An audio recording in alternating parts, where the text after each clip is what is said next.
Today we're getting into inflation. You Right. know that thing where prices just keep going up and it feels like your money doesn't buy as much. Exactly. That decline in buying power. It's a big one. Yeah.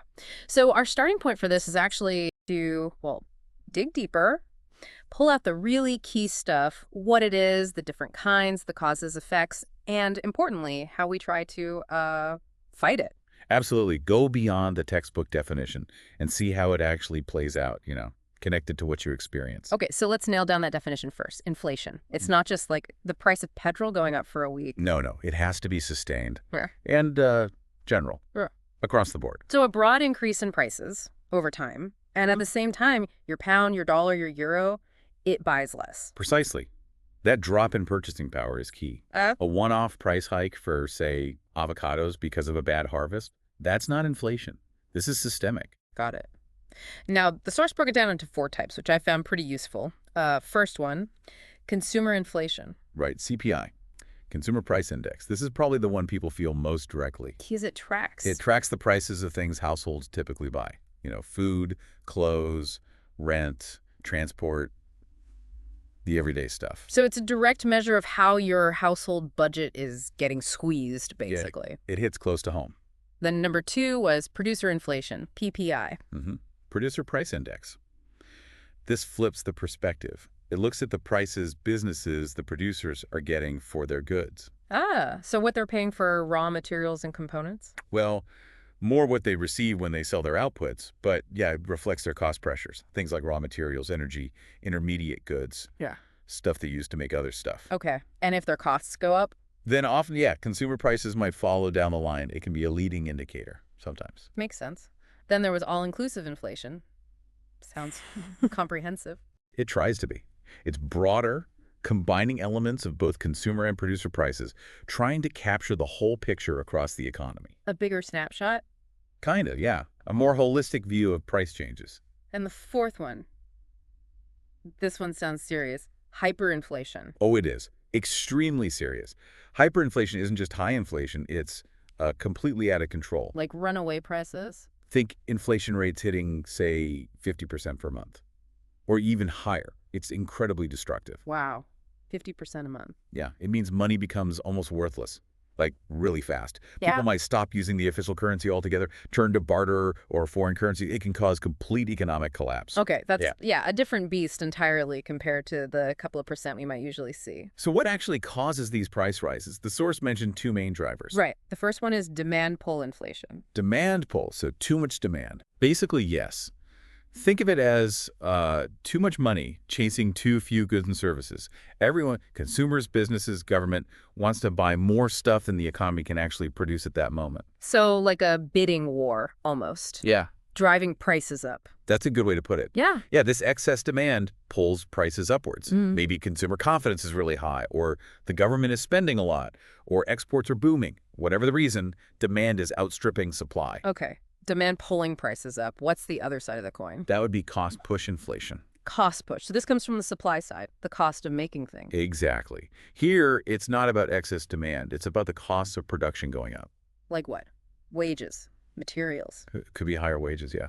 Or more expensive raw materials, think oil prices spiking. Or maybe taxes go up for businesses. And when those costs rise, businesses often, pass them on to consumers to protect their profits. So prices get pushed up from the cost side. So a global oil shock could push up fuel costs, transport costs, manufacturing costs, and that ripples through to the prices we pay. Precisely. That's a classic example of cost push pressure. Okay, that makes sense.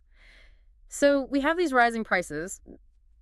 How does it actually affect different people? The source went into some interesting consequences. Yeah, it's not felt equally by everyone. The one about debtors and creditors seemed almost counterintuitive.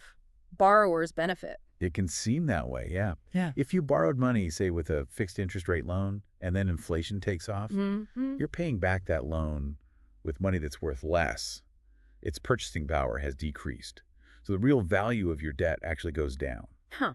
But for the creditor, the lender, it's the opposite. The money they get back is worth less in real terms than the money they lent out. So inflation kind of redistributes wealth in a way, from lenders to borrowers with fixed rate debt. In that specific scenario, yes. Hmm. Especially for long-term debt taken out before inflation spiked. It's complex, though, not always straightforward. Right. Okay, what about wage earners? People relying on a salary. Well, if your income is fixed, or if your wages don't rise as fast as prices, You're falling behind. exactly, your paycheck buys less and less. Your standard of living declines in real terms. This really hits pensioners or anyone on a fixed income hard. Yeah, I can see that. And savings, investments, what happens there? Inflation is generally bad news for savers. Yeah. If the interest rate on your savings account is lower than the inflation rate, Your savings are actually losing value. losing purchasing power, yes. The number might go up slightly with interest, but what you can buy with it goes down. Same goes for investments with fixed returns, like some bonds. The real return gets eroded. Okay. Now, the source mentioned something specific to South Africa, bracket creep. What's that about? Inflation and taxes. Yeah, it's an interesting interaction, especially in countries with progressive tax systems, Right. where higher earners pay a higher percentage in tax. Right. So inflation pushes up nominal wages, people get pay rises just to try and keep up with the cost of living. But that higher nominal income can push them into a higher tax bracket, even if their real purchasing power hasn't actually increased at all. So they end up paying a bigger slice of their income in tax just because of inflation, not because they're actually better off. Pretty much, yeah. Unless the tax brackets are adjusted for inflation, it acts like a sort of stealth tax increase. Wow. Okay. And the last consequence mentioned was industrial peace. How does inflation affect that? Labor relations. Well, think about it. Prices are rising rapidly. Workers are going to want higher wages to cope. Exactly. So wage negotiations can become much more tense. Unions demand significant increases to protect their members' living standards. And if employers resist. You can see more disputes, maybe strikes, go slows, general labor unrest. So high inflation can definitely disrupt industrial peace. Right. Makes sense. Okay, so given all these potentially negative effects, what can actually be done? How do we fight inflation? The source laid out quite a few measures. Yeah, there's a whole toolkit governments and central banks can use. Let's start with fiscal measures. Fiscal, that's government taxes and spending, yeah. Correct. So on the tax side, the government could, for instance, increase income tax. Take more money out of people's pockets so they spend less. That's the idea. Reduce disposable income, cool down demand. Or they could raise indirect taxes, like VAT or sales tax. That makes goods more expensive, again, potentially curbing spending. What about government spending itself? They can cut back, postpone big infrastructure projects, reduce departmental budgets. Less government spending means less money flowing into the economy. Okay. Any other fiscal tools? The source mentioned things like imposing surcharges on imports, making foreign goods more expensive to potentially reduce demand for them, or even a loan levy, which is another way to temporarily reduce disposable income. Right.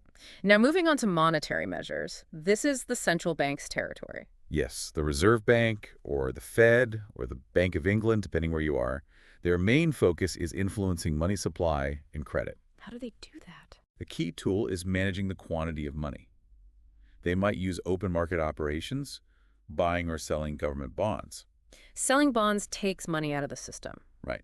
Reduces the money supply, which can help tackle demand pull inflation. They can also just directly try to reduce the growth of the money supply. The source mentioned moral pressure. What's that? Just asking banks nicely. Huh? Well, sort of. It's more formal than that, usually.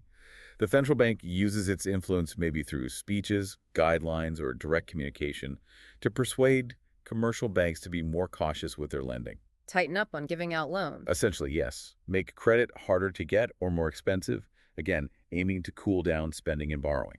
And the big one we always hear about, the repo rate or the base rate. Ah, yes, the policy interest rate. This is crucial. It's the rate at which the central bank lends to commercial banks. And when they raise that? It makes borrowing more expensive for the commercial banks, and they usually pass that cost on. So mortgages, car loans, business loans, they all get more expensive. Generally, yes. That discourages borrowing and spending. But there's another effect. Which is? Higher rates can also make saving more attractive. Banks might offer better interest rates on savings accounts to attract deposits. So it's a double whammy, makes borrowing less appealing and saving more appealing. That's the goal. Dampen demand from both sides. Slow the economy down a bit to ease inflationary pressure. Of course, how well it works depends on lots of things, like confidence. Right. Okay, so fiscal and monetary are the big levers, but the source listed some other additional measures too. Yeah, often more structural or specific things, like boosting productivity. How does that help with inflation? Well, if the workforce is more skilled, better trained, more efficient, they can produce more goods and services with the same resources. Over the long term, increasing supply can help keep prices in check. Makes sense long term. What about price controls? Just capping prices? It seems direct, right? Just tell businesses they can't charge more than X for bread or fuel. Yeah. Does it work? It can offer temporary relief, especially for essential goods. But it often leads to problems, like shortages, because producers might not want to supply goods at a loss or low profit. Or black markets can pop up. It can also discourage investment. So economists are often wary of price controls. Okay. What about wage policy? Trying to control wage increases. Yeah, the idea here is to break that wage price spiral we talked about. Where higher wages lead to higher prices, which lead to demands for higher wages. Exactly. So a government might try to guide wage increases, perhaps keeping them at or below the inflation rate to stop that cycle from feeding itself. It's often controversial, though. I can imagine. Stricter conditions for consumer credit, making it harder to get loans or credit cards. Yep, similar logic to raising interest rates reduce the ability of consumers to spend using borrowed money, dampen demand. And encouraging savings, maybe with tax breaks. Also aimed at reducing current spending. If people save more, they spend less, which eases demand pressure. Okay, what about trade? Relaxing import controls. That's about increasing supply.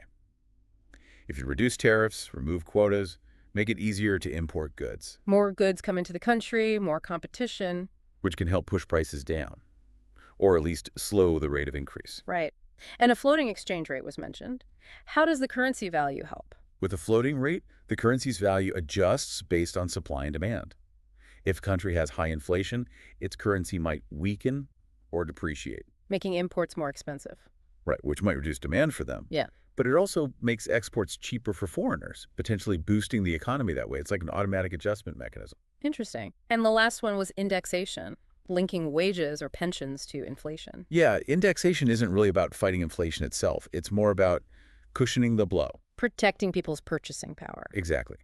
By linking wages, pensions, maybe even some contracts or interest rates to a price index, you ensure they keep pace with rising prices.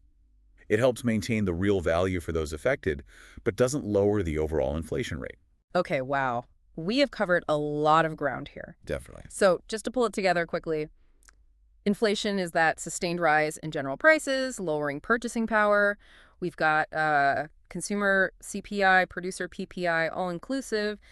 And the scary one, hyperinflation. Driven mainly by demand pull too much demand or cost push rising production costs. And it hits everyone differently. Debtors might benefit slightly, creditors lose out, fixed income earners suffer, savings erode, taxpayers can face bracket creep, and it can cause labor friction. Yeah, quite a range of impacts. And the tools to fight it are broad too, fiscal policy like taxes and government spending. Monetary policy from the central bank, mainly interest rates and money supply. And then other things like productivity drives, price or wage controls with caveats, managing credit and savings, trade policy exchange rates, and indexation to cope. That sums it up pretty well. It's clearly a complex balancing act, managing inflation. No single tool is a magic bullet, and they all have trade-offs. Definitely gives you a clearer picture next time you hear inflation figures in the news, or just feel it at the checkout. It's not random. There are forces at play and policies trying to manage them. Absolutely. So for a final thought today, something for you to maybe mull over. With all these different ways to tackle inflation, fiscal, monetary, structural, macro, which one do you think actually makes the biggest difference in the long run for keeping prices stable? And how do you feel its effects most in your own daily life? It really underlines that ongoing challenge of economic management. And if this sounds like your kind of thing, if you want to explore these topics more with us, well, hitting subscribe is probably a good idea. Definitely. Yeah, click that subscribe button. We've got plenty more planned. And maybe give this video a like. It helps other people who are interested in this stuff find the channel. Please do. It makes a difference. Stay creative, stay curious, and stay connected.